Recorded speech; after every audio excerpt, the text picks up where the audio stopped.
Hello and welcome to Wisdom for Lifetime. So today I'm going to have a really exciting episode on the basics of intentions and what it can really do for you and how important it is to have an intention. And before we start, I'd love for you to go to any of the social media platforms and subscribe to my channel and see some more upcoming videos and or go to my website, wisdomofalifetime.com. So let's just start on intentions. So when I was 21, around 21 plus, I came across this book. It was a very interesting book that I have to say changed my life. Because, see, before that, I was in school, in high school, and I was just doing basic, in the 60s in my grade school and really not doing well, if you want to say, because I really was not applying myself. And I always thought, hey, I just was not that good. I was not that smart. And I actually went to become a mechanic after high school because I thought that's all I thought I could do. But during that time, I moved from Montreal to Toronto and was living, and I came across this book. And this book actually changed my life because it explained to me that you can be anything and do anything if you just apply the principles of intention. And I didn't quite understand that. I was very young. And though I had an open mind, and that was very critical. So with that open mind, I started exploring this book. It was a very powerful book. It explained that you could really materialize or intend anything you wanted to manifest anything you wanted in your life. But it took a very special skill set to have to mature. And that was basically learn the art of intention. And intention is a very powerful model. Today I do it an hour to an hour and a half a day.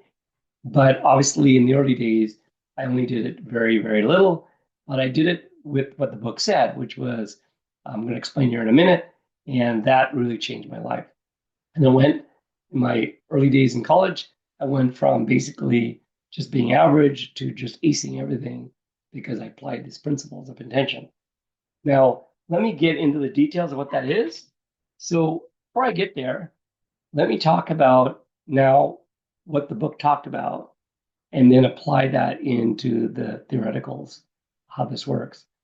So the book said basically a very simple concept that if you can describe what you want in your life and hold on to it as if you already have it and own it, it's already happened, and go to bed with that feeling that's already happened and that visualization as if it's already happened, go to bed with it.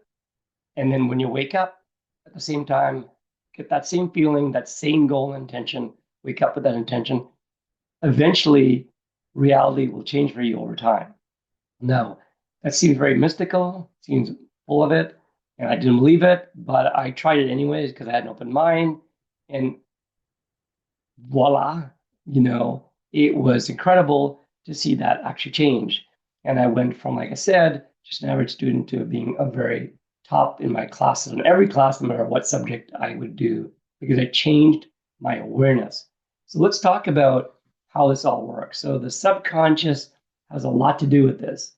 The whole idea what the book was describing was moving as you go from waking reality into dreams and sleeping.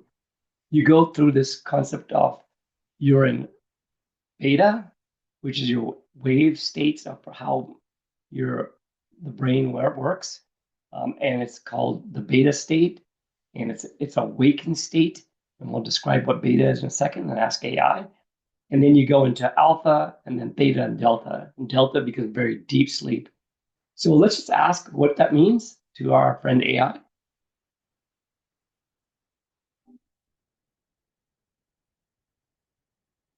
Hi, Gemini. Hey there, what's on your mind today? Can you explain to me what is the subconscious and how it works? Think of your subconscious as the autopilot of your mind. It handles all the automatic stuff you don't have to think about, like breathing, your heartbeat, or even how you walk. It also stores your memories and past experiences, which can influence how you feel and act, even when you're not aware of it. For example, if you're scared of dogs, it might be because of something that happened in the past, even if you don't remember the specific event. That fear is stored in your subconscious.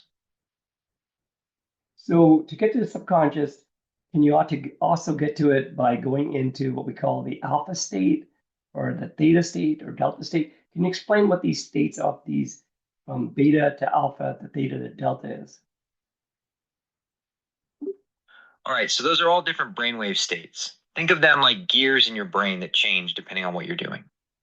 Beta is when you're wide awake and focused. Alpha is when you're super relaxed, maybe daydreaming. Theta is when you're drifting off to sleep. And delta is deep, dreamless sleep. It's thought that alpha and theta are good for getting in touch with your subconscious.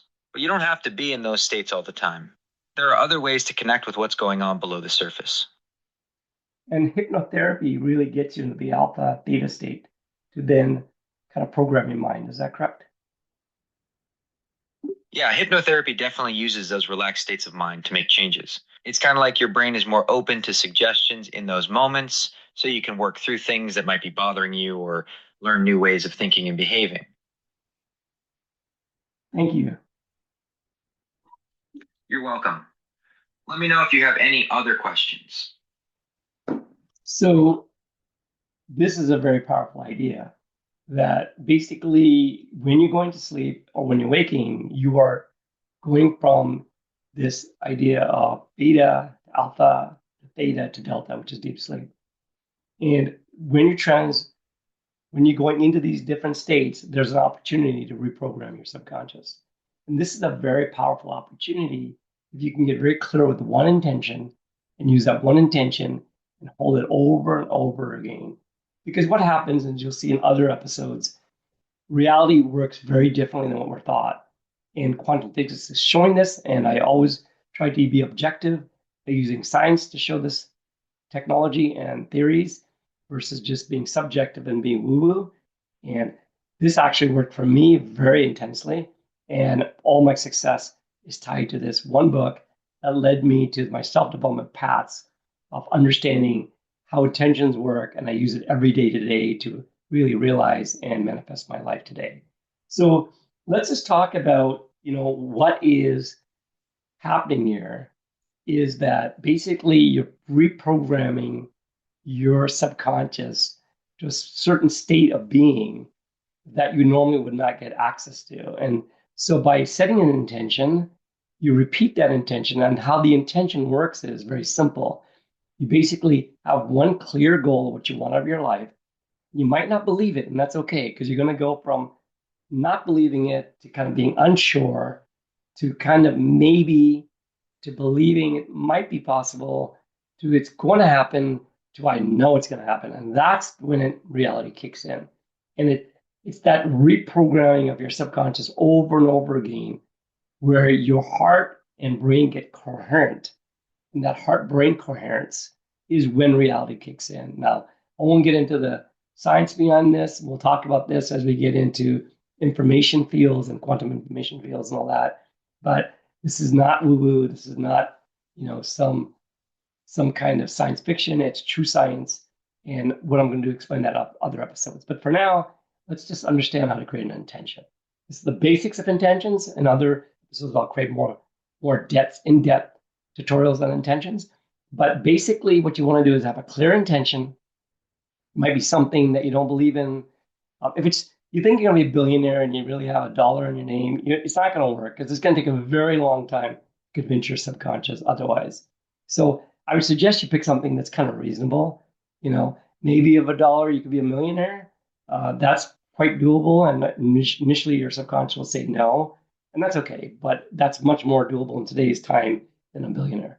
But let's say example, use something more tangible. You want to buy a car. You want to get a new car. That's something, or you want to get a new job. So or you want to heal or help what's going on. So these are all very tangible things, something you might not believe in, but you get that one goal and intention. Now what you want to do is write it down or hold it in your mind because you're going to repeat it over and over again. So the most important aspects of intentions are the following. It must be like it's already happened. It's not, it's going to happen because that's what you're sending here. Subconscious, it's going to happen. You don't want that. It's already happened. It's very critical to have it in your subconscious. That's already happened. It's not going to happen, but it's already happened. And now you're feeling that emotion. And why feeling is very important to this, and not just thinking. is you want to get the heart-brain coherence, and we'll explain why that's important in other episodes. But the Heart Map Institute describes this, and there's science behind this. But your heart has also a neural network in it, and it's in touch with the information field. I'll talk about it. And again, it's not woo kind of stuff, it's true science. We'll talk about this stuff. But basically, the bottom line is that you want to have an intention that has already happened in your mind and in your feeling nature. So you feel it, it's already happened, and you visualize it's already happened, and you feel and you visualize yourself in that situation. How would it feel like if it already had happened? So your mind doesn't know the difference between reality and your visualization. And this is very proven science and experiences from many, many athletes that uses it, and musicians and performers. They visualize, they affirm, and they manifest that's already happened, and then they go performance and they visualize the performance over their head. They do that. In fact, I played with a drummer that he never practiced on his drums. He only learned music and visualized it in his head. Every song he would visualize exactly what the beats would be, what percussions and what parts of the drums he was hitting, and so on. It was very amazing to watch. He would play this song very meticulously correct without never touching the drum. And this is proven in many, many points of athletes talking about this, and many coaches use this, that they use without even shooting a basketball or kicking a ball or hitting a ball. They can visualize it and affirm to them that they've already done it, hitting a home run or so on.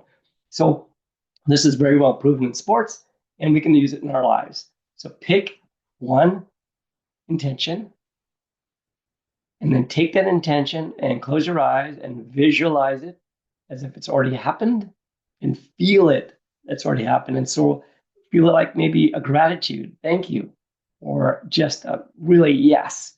That kind of feeling is what you want to get, and you want to hold off that feeling as you go to bed. Now, obviously, if it's too exciting, you might not sleep well, so you might want to just be calm about it and relax, maybe have gratitude toward it, and just go to sleep. Maybe when you wake up, you could have that feeling that you're really excited and it's already happened. And that's good, because that's going to wake you up in the morning. So there's two ways you can do this, one, both. And I recommend doing both, going to bed and morning, and holding that intention as if it's already happened.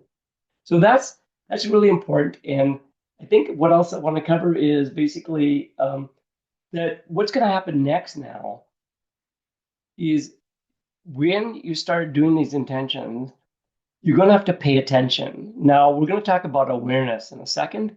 And what is awareness? So let's ask AI, what is awareness? Because we're going to get to awareness here and describe what is awareness. So Gemini. So what's on your mind? What is awareness?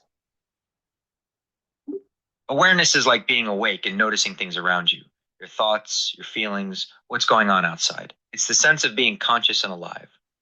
There's a lot of philosophy around exactly what it is, but that's the basic idea. Do you want to explore this idea a little deeper? No, thank you. Appreciate it.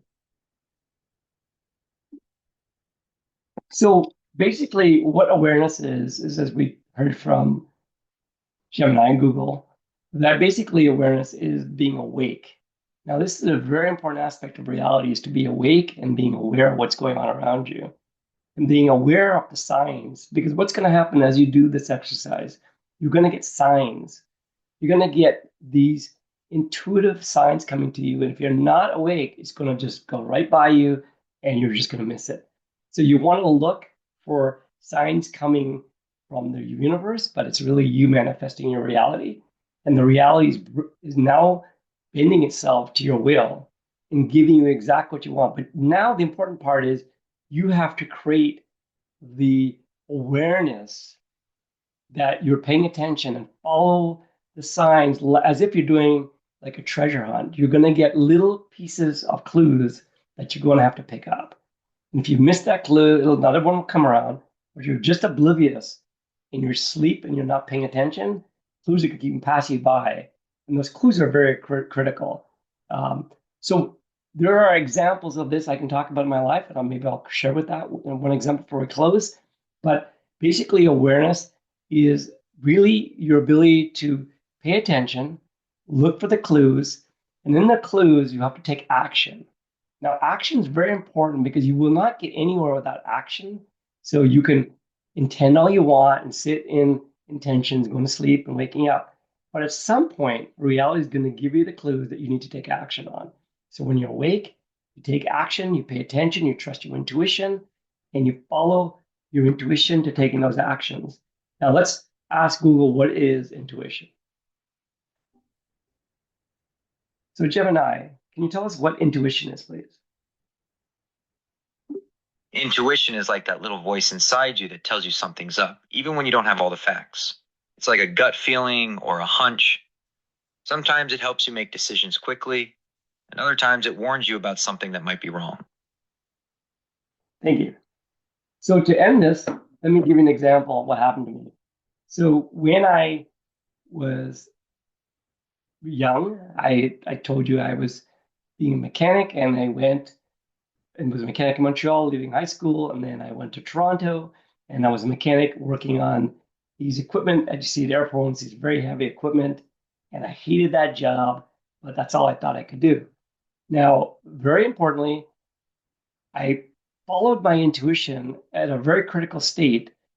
This is before I came across the book, but I somehow knew I had to follow this, and this is just an example of intuition. The whole airport had gone on strike, and I went on strike, obviously, with everybody else at the union. But it was decided that our shop, our mechanic shop, would go across the picket line, and everybody would return back to work within a week. And I decided not to do that.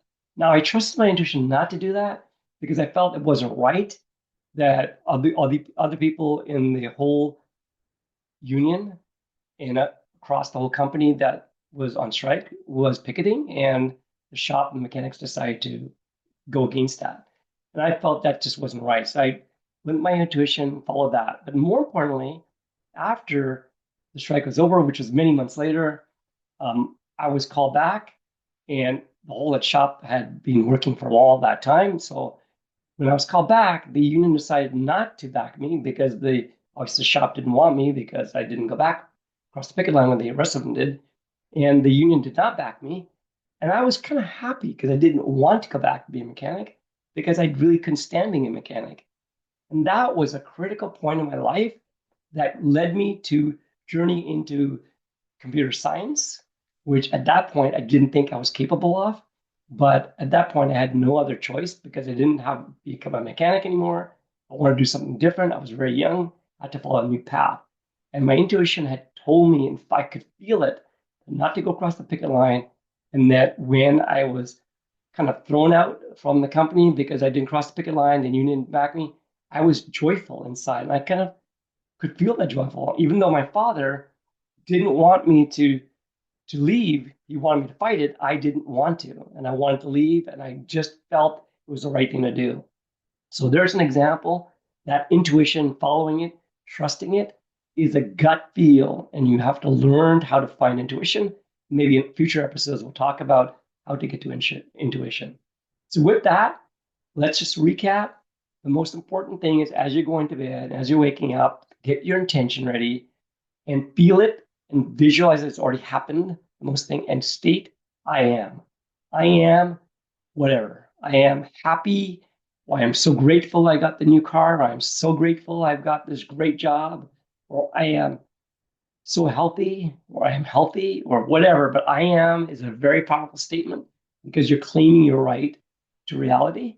And I am, whatever is your goal, with the feeling it's already happened and the knowingness and the feeling are very important aspects. So I am, feeling nature, and it's already happened are the three critical aspects. And you move into sleep and waking up as you go and you program your subconscious. And we'll explain in future episodes why this is important as we talk about quantum information field and how really reality operates. So with that, thank you for joining and hope to see you next time.